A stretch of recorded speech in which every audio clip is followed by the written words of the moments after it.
Welcome to the Eurostep Brit podcast. Game's going to be decided here. Harold spots up. Doesn't go. Putback is good! Roberto Canada with a second chance opportunity. Aris lead. Per Gunter for three. Got it. Per Gunter drei Punkte. Courage inside. For Gordon for the dunk. Ball game. Hello and welcome back. It's episode 3 of the Eurostep Brit podcast. We'll call this one Where Eagles and GB Dare. My guest this week is Marc Steutel, head coach of both the Newcastle Eagles and the Great Britain senior men's team. When I compiled the original list of names of people I wanted to interview, Marc was someone I really wanted to get on the podcast. It would give us a chance to talk about domestic basketball from the BBL to the Super League era, talk about ENBL last year and looking ahead, and of course it's going to be a big year for the Great Britain team as they look towards qualifying for Eurobasket. So I knew there would be plenty to talk about. So I was delighted when Marc was able to jump onto the podcast to talk about all those topics and more. And without further ado, let's get to it. So Marc, welcome to the podcast. I just want to start by taking you back to an interview you did a few years ago. Let's go back to 2013, and you did this interview with HoopsFix. Now, at the time, you're doing great things with Team Northumbria. You've just come off a spell with the GB Under-20 coaching setup, and you gave this quote, which I thought was great. I would love to be part of the GB senior men's team one day. I'm still very young in terms of coaching and still have a lot of developing to do, but I'm a big believer in setting big goals and aiming for them.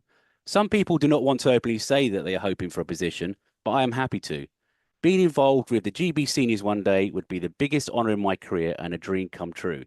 So let's sort of fast forward 6.5 years.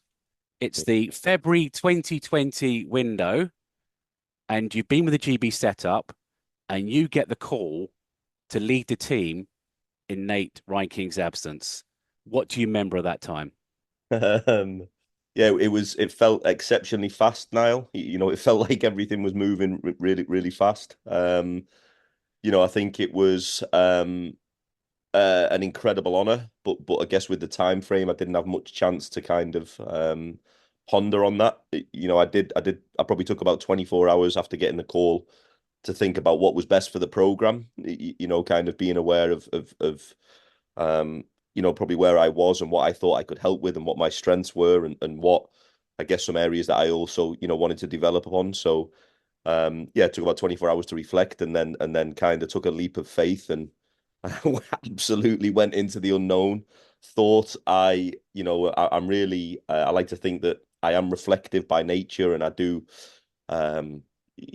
analytical at times with different decisions, but I didn't know what to expect. I think when we finished that window, it was an absolute whirlwind. So felt so honoured to kind of lead my country abroad and at home in Newcastle. But it was just an incredible experience and one that I'm still fortunate to obviously be in the role, but those first couple of games will stay with me forever for sure. Obviously, that window, you had the away game in Montenegro first. Do you remember what it felt like sitting on their bench first time thinking, hang on, I'm the head coach here? What did it feel like?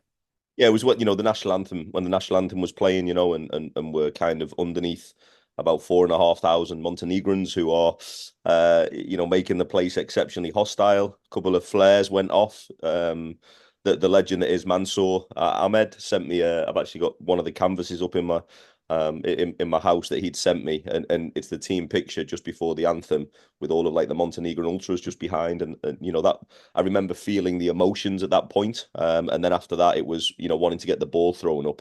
When the ball's thrown up, it felt fine, because you're coaching and you're really present and thinking about the task at hand. But for sure, I'd be lying if I said there wasn't some heightened emotions, particularly in the last 15 minutes or so before tip off. Yeah, you're unable to obviously get the win that time because you came home, played Germany. Now, of course, all those years you spent in the Northeast to be leading GB against Germany in Newcastle, and you pull off the win. I was disappointed in myself with a few things. I was disappointed in our group's execution. We on the road, we were down by about 3-4 points from memory, and we were trying to. At that point, it felt that the clock. We then got it to about 5, down by 5 points, and I felt that we had to try and maintain it there to keep the head-to-head consideration, and we didn't manage that last 30 seconds well. So I was really disappointed. As a group, we spoke about not being like a nearly program or a well done for a performance program. We spoke about taking steps forward. I was unfortunate that I'd inherited, quite an experienced group who'd spent a lot of time together. They had a core group there, and we had some talented players for sure. And then, it was a tough old journey back to the Northeast. And yeah, we wanted to try and make sure that we corrected some of those areas of our play. And Germany was a battle. They for sure had some guys that actually just, I mean, Ops who played in the World Cup, was still a massive part of their program, but they had some guys that they were looking at as well. They were hosting Eurobasket, but they still had an exceptionally talented roster. And yeah, it was probably about 5-6 minutes to go, and we hit a couple of shots. We made some toughness plays, and then we got our noses in front by about 5, 6, 7, and we just managed to hang on. So yeah, to get that win in Newcastle felt really surreal for me. It really did, being able to lead my country in my adopted home city, which is home for me. It was an incredible experience for sure. Now, I'd love to be able to talk pretty much every GB game you coach with you. We just never have the time to do that. But one of my standout memories of that campaign is at the end when you played Germany and Luke Nelson, buzzer beater. Now, of course, you're there in the moment. We're at home listening to Jeff Taylor go absolutely crazy on the commentary. But what was that even like for you? Because obviously you won that game on that last second buzzer by Luke. And then obviously France, I think, beat Montenegro later on the evening, and that secured your spot at Eurobasket. So the last two, honestly, the last 2.5 minutes of regulation in that game was probably some of the best defense that we've played underneath, I guess, my tenure. I was so proud of our defensive intent. We were so physical. We did a great job of getting into the body. Our switches were high level switches. I remember the guys just like with the intent to play the level of defense that we could. And then we had a couple of opportunities to get our nose in front by a basket or two. We were trying so hard, and it was just a little bit of execution. I think we had a couple of turnovers. Basketball was slip. It just felt like we were really, we were right on the edge, but we were desperate to get that win. And then they obviously come down and scored off a missed play, and I think it was Zerbis was got a tip in and scored to tie the game. And then we advanced the ball with 4 seconds, and yeah, I've always felt I've been privileged where my GB journey, I've kind of seen Luke go through 16s, 18s, 20s. I got a chance to go out and meet his college coach in America. We spoke, so I always felt that Luke and I had cross paths, and I felt that he was the right player to put the ball in his hands. We had some Ovi Soko's timing and how he set up the screen was just, the little minute details were so important. So for sure, I celebrated with the team. We did. But when we got in the locker room, I didn't want to be a buzzkill, but I wanted to make sure that it wasn't our hands then. So we had to obviously wait on the outcome. So I just, wanted to talk to the guys to make sure that we have to beat France. If we beat France, we're through. That was the only controllable thing. So yeah, I said that. I walked out the locker room and thought, that was a pretty cool experience. And I remember watching the France and Montenegro game in the hotel, in the dinner room, with the team. And yeah, it was when the final buzzer went, because that was a close game as well. It was just kind of elation that we'd had a really tough journey. We had COVID, we had some challenges with I guess administrative challenges, outside of the team. It was a really difficult time, and the team and the staff and the players had just given everything. So that moment was amazing. And then to actually come out and play with a level of intent against France, and I think we beat them by 21 or 22. I think we had to beat them by 23 or 24 to top the group. And it was within grasping distance. So to come out and actually put an exclamation point on it and how we beat France again was really special. I mean, like I said, I'd love to talk about loads of games. Also, we don't have Eurobasket the following year. What was it like, obviously, while you were interim coach? How did the relationship work with Nate? Obviously, because Nate's over in the States, he'll come over and do the tournaments, what have you. You're doing, obviously, the windows. How did that work? Did you in lots of communication back and forth, or did he let you get on with it? I've always been curious to find out how it worked. I've said this publicly, I'll say it again. Nate Rankin absolutely deserved to be the Great Britain head coach. He is committed, he's talented, he's the timing was a challenge, obviously, when the windows came in and with what his kind of job is. So I did feel for Nate because it was a job that he'd worked for, and he's kind of, given his life to GB as a player for many years, pre-Olympics, Olympics, then as assistant coach post-Olympics, giving up his summers. Yeah, and yeah, it was his job, and my job was there to support him. When it became apparent that he wasn't able to be in, he and I spoke. I spoke with a couple of senior figures in the team, and we said, let's try and make this work as best as we can. So Nate did a great job of working with me before the windows, and talking about different ideas, challenging thought process, his style of play, etc. How we can kind of merge his style of play with the personnel that we had. But then in the windows, he kind of he said he didn't want me to feel like my decisions were going to be questioned by him. So he kind of gave me autonomy to do that in the windows. But yeah, it was absolutely I felt really supported by Nate. I think that was the most thing. I felt supported by him and empowered by him, which was huge for me, to be able to to work effectively. And has he had any impact on the way your coaching style? Has he changed your game at all? Have you learned anything from him?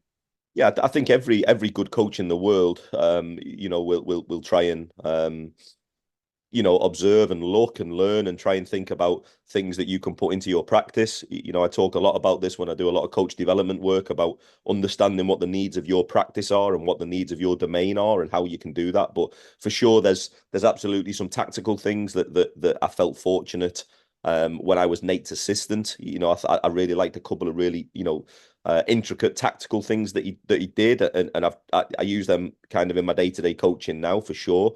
I also learned early on, you've got to be the coach, you've got to be the authentic you. Players will find out quickly if you're not authentic and you're trying to bend to please them. So you've got to get that balance right of being who you are and living and breathing your values. And I definitely do that. But for sure, I was really fortunate where I learned off Nate. Prior to Nate, I learned off Alberto Lorenzo, who was obviously interim before Nate came in. So I felt like I had, at the senior level, minus the experiences with, the junior national team, I felt that I'd had a really good experience of, seeing two really high level coaches. And then the reason why I read you that quote at the beginning was I want to circle right back around. 10 years after you said, I want to be part of the GB setup, you get offered the role to be permanent GB head coach. What do it feel like? That's your role now. It's not an interim tag, it's permanent. I think my belief with the national team and players and staff have heard me say this in our team meetings. I think that we are there to serve the national team.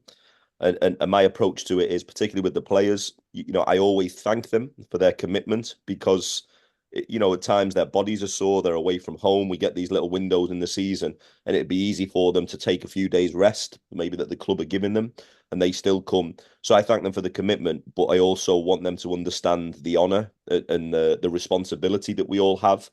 And I think that's something that, a strength of mine is being a British developed coach and, someone who's had touch points with the national team. For me, I was fortunate, but not a lot of people. I was fortunate to play for England under 18s many years ago. That was the highlight of my playing career.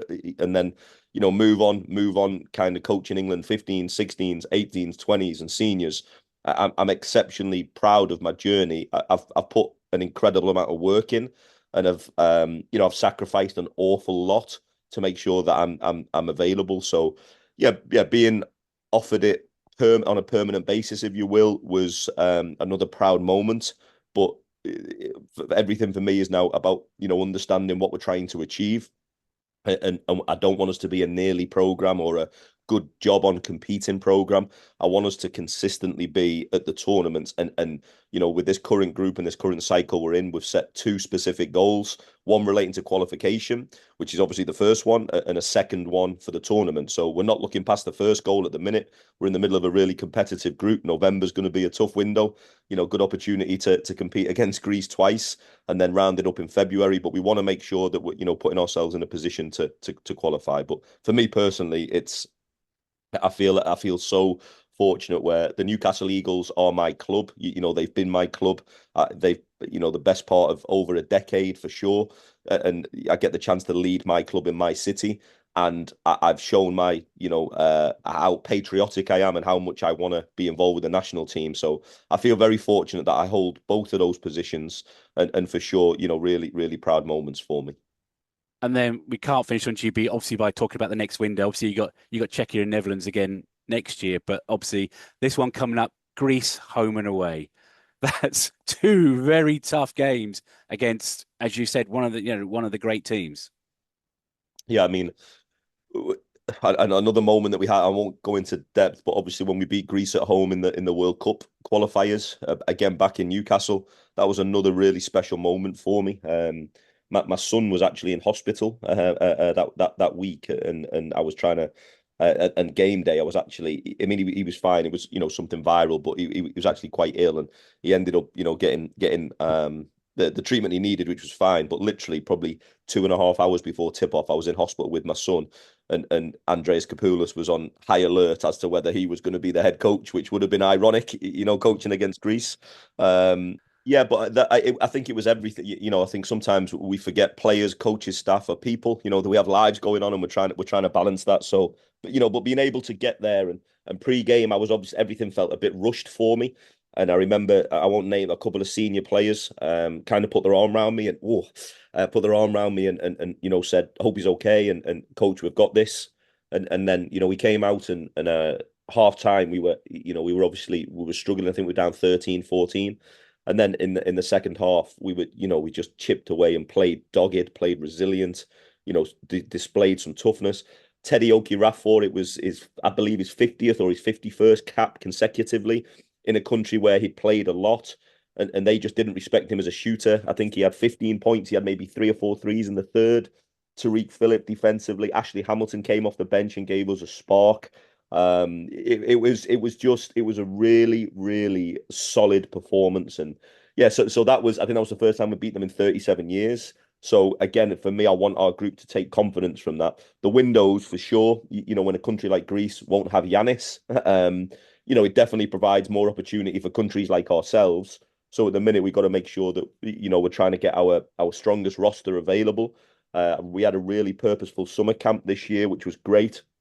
We want to try and take that momentum forward. But yeah, I mean, we've got that date on the calendar. Greece coming to us first, and we want to make sure that they know they're in for a battle. And yeah, hopefully we can try and get the right result. Yeah, that's not that far away, is it? November. But see, let's change from country to club and your role as head coach of the Newcastle Eagles. Now, obviously, it's a new era, but during the BBL era, the Eagles were the most successful club by far. More trophies than anybody. Obviously, Fab, a lot to do with that. As someone who knows the club well and its history, did it mean to you to be offered that head coach role? Meant everything. Yeah, it meant absolutely everything. I think I'd had some opportunities prior to that. I'd obviously been a part of the club leading Northumbria, prior to that leading the junior academies. And I felt that with Northumbria we'd got to where I wanted to. I think I spent 9 years in 1 year in Division 2, and then 7 or 8 years in Division 1, and I felt that we got a good balance of developing British guys, bringing in a couple of right people and imports, and well, we managed to win Division 1, we managed to win the National Cup, we managed to, more importantly, help student athletes graduate. So I had to get the balance right of looking at opportunities further afield, or waiting to see what happens. And I was in a bit of a crossroads in my life. I was offered a couple of really high level positions in education, literally just before I was offered the job. So I'd verbally agreed to take this, I guess, a senior level position in education. And then Paul and I spoke, and yeah, it was always going to be a straightforward answer. I think when the opportunity came, I wanted to make sure that I gave this everything that I've got, and yeah, hopefully try and help take the club forward. I think obviously Fab Flanoy is massive influence on me and my life and coaching, and what he did in that era was just unprecedented. Obviously Leicester and Rob carried the mantle for a long time, and then the Lions with Vince, and then the Lions with Schmidt, and the Lions with Bosic, Cheshire, so everyone's got this. Not to forget that obviously Ian McLeod, when he took over from Fab, he had brought some trophies as well. So yeah, it's definitely something that I wanted to do, but I think day to day, I connected with the club. I care about the club. I, try and have an overview of what's going on as best as I possibly can with academy players, the women's program. So I'm so proud of what we do. And the thing that probably really is amazing is, Paul and Sam, who've owned the club for, over 25 years, they still want to improve every day. Honestly, their drive to improve everything every day, from the micro level detail to the macro, I suppose, is what kind of sets the culture for our club for sure. You mentioned the guys who've been around the club so many years, and that brings me on to Darius Fo. Obviously, long time player of the Eagles. He's been there, he's done it, he's won it all. He's got the T-shirt, and he keeps coming back for more. What does Darius Fo give to the Eagles? Probably indescribable. I think we know what professional sport is in any sport. So to have loyalty and longevity, which are two words that you and I sat here talking about, but to actually live and breathe that for over 2 decades it won't ever be replicated in for sure in British basketball. It just won't ever be replicated. So he really is the definition of what it means to give more than you've got. So I actually obviously have been around the Northeast pretty much since Darius has been here. So he and I have always been connected different ways. I was fortunate when it hit Darius and a couple of other guys. There was a bit of a movement in university basketball where some of the BBL guys then wanted to better themselves for post playing, and they did some higher education courses. Loughborough, Worcester. Some London teams did it. So we did it for 2 years at Northumbria, and we had Darius with Scott Martin, Drew Lasker, and Charles Smith, and we ended up winning the Bucks Championship, which you can imagine with that team, we probably should have. We played against Durham in the final. So, I'd like to say good touch points with Darius throughout his career. And obviously he has had, the last 2 years, me and him together. Last year, his level of play earned him a contract for this year. It's not, I need people to know it's not a token gesture. Darius holds himself to the same standards that everyone does, regardless of, his age and where he's at in his career. And his level of play last year earned him the contract for this year. So yeah, I lean on him for his leadership. I challenge him, and I think that's one of the best things about it. When I can challenge Darius individually and collectively in front of the group, that who's the most winningest. There's that American word that we use, but when he's the most winningest player in our league history, it sets the tone. So I know I'm fortunate to work with him, and his impact around the club is immeasurable. The young people, the fans, sponsors, centre staff. It's immeasurable. So we need to try and find where we're going to build his statue when he decides that it's time, because he's more than deserving. And what's his role like on the team? Is he one of these people that talks quietly to teammates, or is he very vocal? How does he go about his business? Darius is a communicator on the floor for sure. He's I think guys who play against him will know his ability to anchor a defense. I think that's the right term, because he always finds a really smart ways to be effective in terms of defensive coverages, defensive spacing, trying to communicate with his teammates to get them in the right place. Darius doesn't care about his individual statistical output, which is also rare in basketball, but he's absolutely the defensive anchor. What I'm really fortunate with this year, we're exceptionally early here and we've got a long way to go. So hopefully we get to review this at the end of the year, is that Darius and Josh Ward-Hibbett are now really kind of, they've worked on their relationship and their ability to lead collectively, because they're both leaders, but in different ways. And they've both had success in the league. So, and they're both defensive minded players. So for me, I feel that, hopefully we take steps forward this year with the two of them. But yeah, Darius is absolutely a communicator. Off the court, he still thinks he's 18 years old. He still thinks he's 19 years old in terms of laughing, joking, high energy, trying to get to know his teammates. He cares about, some of the North American lads, how they get settled into the area. He's always communicating with the younger guys, particularly like Sever Kande, young lad from the area who's been with us. He's always communicating with him. So yeah, he's somebody that I feel really fortunate to work with every day. The last 2 seasons, you've sort of overseen a rebuild of the Eagles. And as we enter the new Super League era, what are your goals going to be going into this season? Yeah, so we spoke about this as a team, and we really, I don't think it's cliche at all. We want to maximize being the best group that we can. We want to try and maximize our ability every single day. We want to make sure that we have a defensive identity. I definitely battled the team last year to try and be better in those regards, and we shown some positives with that, and we shown some inconsistencies with that last year. So we want to try and learn upon that. I think we found a way how I believe, we should play. We wanted to play fast. We wanted to try and attack in transition. We wanted to try and space the floor, attack matchups. And so I've tried to build upon that with constructing the roster for this year. Like I say, it's still early, but we absolutely want to maximize who we are every day. And we want to try and compete in at least 5 competitions, the 4 domestic and the ENBL. So we want to take each one of those competitions seriously, and we want to give it all in each one of those competitions when we can. And the group so far is showing, a high level of professionalism, a high level of intent and desire. And I think that we're gonna, probably have a slightly different dynamic from the team last year. So we're trying to just figure that out at the minute in these early stages. But like every team in our league, it's so competitive. So everyone's probably setting the same goal, but we want to be the best version of ourselves. And if we do that and we get our habits right and our DNA right, we hope that winning silverware comes with it. Well, let's turn to Europe in the NBL. I mean, if you think about it, what a couple of years it's been for you. You get the Eagles role, you get the GB role permanently, and you also get a chance to lead the Eagles for the very first time into European competition. Yeah, it's what a great period. Incredible, incredible. And I said, with the group that we had last year, I tried to make sure that they were aware of our history. Some of these guys are in one place for 8, 9 months, so you want to make them aware of it. And we spoke about upholding, what it means, and doing it for the Charles Smiths, the Ramon Fletchers, the Drew Laskers, the Scott Martins, the Fab Flanoy, Dave Forresters, that and I apologize for people that I've missed out there. Joe Chapman, springs to mind. So we wanted to make sure that we did it for those players, for the right people. It's been a goal of Paul's that he's spoken about publicly again for a long time.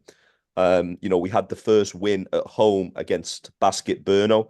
I was obviously seething that we weren't able to get the win on the road in Lithuania when we lost 84-82 in our first game, seething with that. And then it was actually probably a good turn of events where, we got that win at home and we were able to celebrate it and have a bit of a special moment in the locker room with Paul and Sam. We were able to kind of get them in and celebrate that moment, and they were able to articulate what it actually means. So yeah, really, really special experience, really special experience. We got a taste for it and we really loved it. And we want to kind of do it again this season.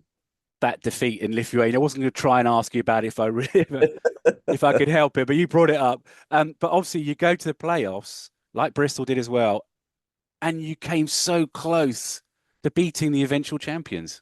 Which takes me back to the Lithuania game, and look, to win, you've got to beat the best. But, for us to be 5-2 in the group stage, beat Liège at home, with where we started, Sever Kande, one of our academy guys, I mean, we had to play 2 guys 40 minutes because we were a little bit down on bodies, and that just to have the intent and the will to win. And then obviously in Bakken with the aggregate score, I think we were down about 13-14 at half on aggregate. And then we came out in the third quarter and played the best defensive period that we've played again underneath my tenure. And we were just electric. And I felt obviously Jordan Johnson took the game to overtime. And then we had just a couple of incidental plays, a few near misses, late on a rotation. And yeah, we ended up obviously dropping a heartbreaker out there. I turned around and we must have had 25 people with us from the club and fans and volunteers. We talk about the Utah, Les Harris and Stu and Luke and Abby. And again, I'm sorry if I've missed anyone out there again, but I saw all of their faces in the crowd and I was heartbroken that we couldn't do it for them. But the way they were cheering after the game, in terms of we felt like we left it all out there. So yeah, it was a really good experience. The back and loss took a while to try and process because I really felt that if we got over the hump there, we were one of the teams that people wouldn't want to see going into the final 4. So yeah, it was a learning experience. Really proud of our effort, but heartbreaking at the same time that we couldn't get over that final hurdle. And just a really quick thought then. Obviously, Bristol Flyers also made the playoffs last year. How important is it for you for British teams to be successful in European competition? Amazing. I mean, again, in Caledonia and London, I genuinely, when we're not competing against each other, I'm sat here supporting and rooting for them. And you hear narrative on, everyone. But, I'd reach out to Coach Bozic after one of their games, some of the GB guys playing for London, and just thanking them and saying congrats. And same thing with Caledonia, same thing with Bristol. Obviously, I have a really good relationship with Andreas. He's a legend of the British game in my eyes, and what he gives to the national team. But it's so important. It helps with raising our profile. I think we've had talent in this league for a long time, but I know from conversations, historic conversations, maybe the last 10, 12 years, a lot of clubs have to battle with agents, have to battle with, sometimes players telling them the quality of this league. Last year we had 4 teams competing, and we all had, landmark signature wins at respective levels in those competitions. So conversations with agents, in terms of they're actually contacting you and saying, look at this guy, where maybe 3-4 years ago the agents wouldn't have that kind of influence. So it's so important. It show what we know. We're quite insular at times, and sometimes we look at things through a lens where we always want to get better and we always want to improve, for sure. Like, no question, we definitely have a long way to go. But we also have talent here, and we also are taking steps forward, and our level of play should be, recognized and rewarded, I believe. So yeah, I think every one of our teams competing in Europe is nothing but exceptionally positive. And how important was it for you, for the Eagles, to go back into European competition again this season? So Paul and I, when we sat out with this, and this is why you would have heard it a lot, but Paul is, for me, we talk about a statue for Darius. We need to get one for Paul first, in terms of what he's done with the club. But when we sat out in this, Paul was like, we want this to be sustainable. Of course, we want to compete, Mark. Of course, we're not. Every time we represent the Eagles, we're trying to compete, but we want to be sustainable. We don't want to look at historical situations where clubs have went in for 1 year and not been able to, and it's put pressure on. So with a really sustainable business model, we wanted to do this year on year, and the ENBL are a league which really support European growth. There's a guy, Edgar's at the league there, is awesome human being in time, in trying to allow countries like ourselves to get on the European market. So yeah, we've achieved it where we're back in this year. We've done it in a sustainable way. We always want to try and compete, for sure, but we always want to make sure that the club's security is at the forefront of what we do. So, to be able to have the campaign that we had, we might have went over budget here, and we've learned from that, where we try and get back in budget this year with some, travel, logistics, different ideas. So we learned so much, and we've already taken steps forward last year to this year with that side of it. Yeah, so it was really important to try and get back in and, like I say, be sustainable, without putting the club at risk. Just to bring it all round to a close, you've got domestic and European club commitments. You've got your commitments for the national team. What's it like during a season having to juggle everything? It's difficult, for sure. I feel like, yeah, for sure, spinning plates. I have an incredible support network, both at the club and both personally, with my fiance and obviously my son, and then at the club, I have an incredible staff. I get to lean on Gary Stronach every day. Eric Wilson has been a stalwart with the club, for 20 odd years. So everyone understands it, and they try and take away as much from me as they possibly can. But for sure, it does become challenging. And there's you're trying to reflect on everything, and when there's those international breaks, and I look round, and some of the teams are having 3 or 4 days rest and then getting back on the practice floor, and I'm flying somewhere and immersing myself into national team.